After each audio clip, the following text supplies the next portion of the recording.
This is a short class on equity theory.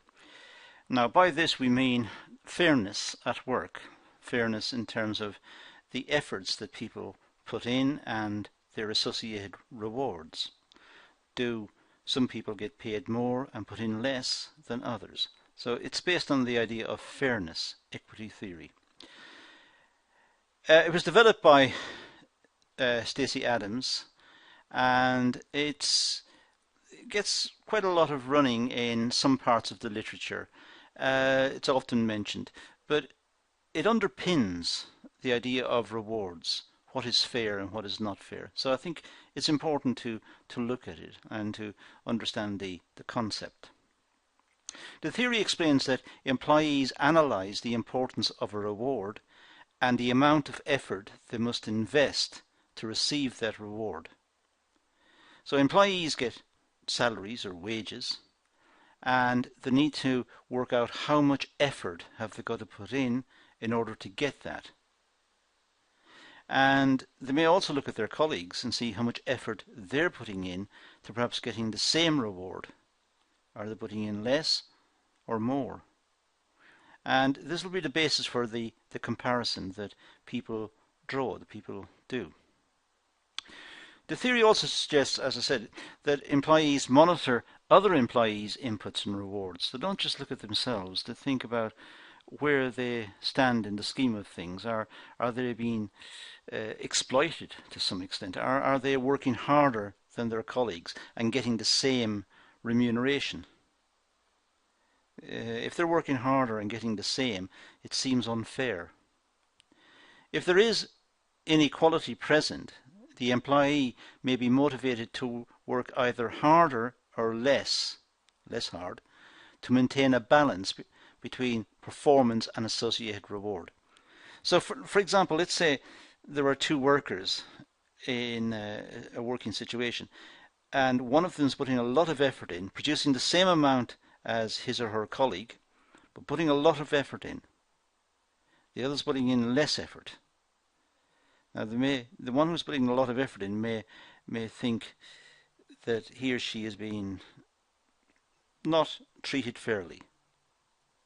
Of course, you could also stand back and think, well, perhaps the person who's putting a lot of effort in is not very productive. It's not very smart about how he or she is working.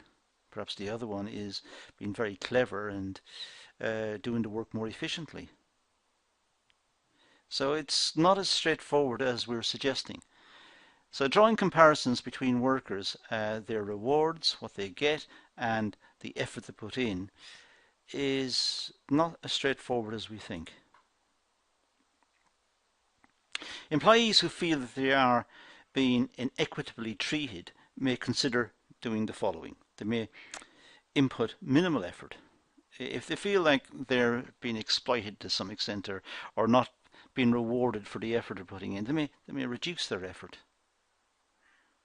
Why work so hard? Just cut it down.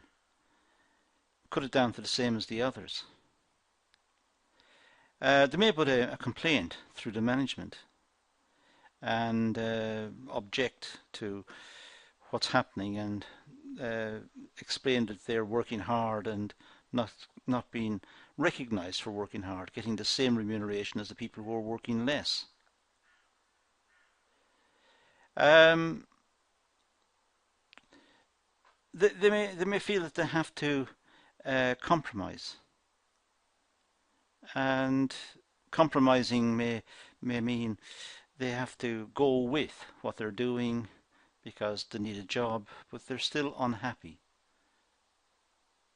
They may transfer or leave work because they're so unhappy. They feel that they're putting a lot of effort in and not being recognized for the effort they're putting in. The theory states rewards that are equitable have positive impact on job performance. So if the rewards are fair, then it'll have a positive impact on job performance. People will work harder and they'll think it's a fair organization. They're being rewarded for their efforts. Rewards that are inequitable cause job dissatisfaction and a downturn in performance. So if there's unfairness in the reward system, employees will not be motivated. They will see their colleagues getting perhaps the same salary as them, but not working as hard, not doing as much. So they will feel upset by this. And this is the famous relationship that often crops up in the literature. It really comes down to an equation of this sort. It's the output of self, the output of somebody, divided by their inputs. And that should equal the output of others divided by their inputs.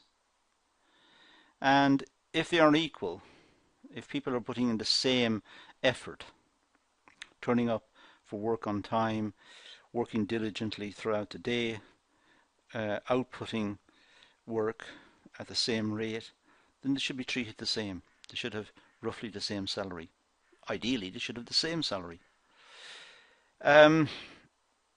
This, of course, is based on the workers' perceptions. It doesn't have to be based on facts or on statistics from the company. This is what workers see with their eyes and experience and get to know from talking. It may be inaccurate, but it's their perceptions. So if they feel that they're putting a lot of effort in and not being recognized for the effort to put in, then they may feel upset. So the equity equation or the equity theory is a way of looking at remuneration and trying to get fairness into the system, and it's formalized in the expression we've got in front of us right now. It's the output of the self divided by the input of oneself. That should equal the output of somebody else, some others, and divided by their input. If that's an inequality, it'll cause for some adjustment.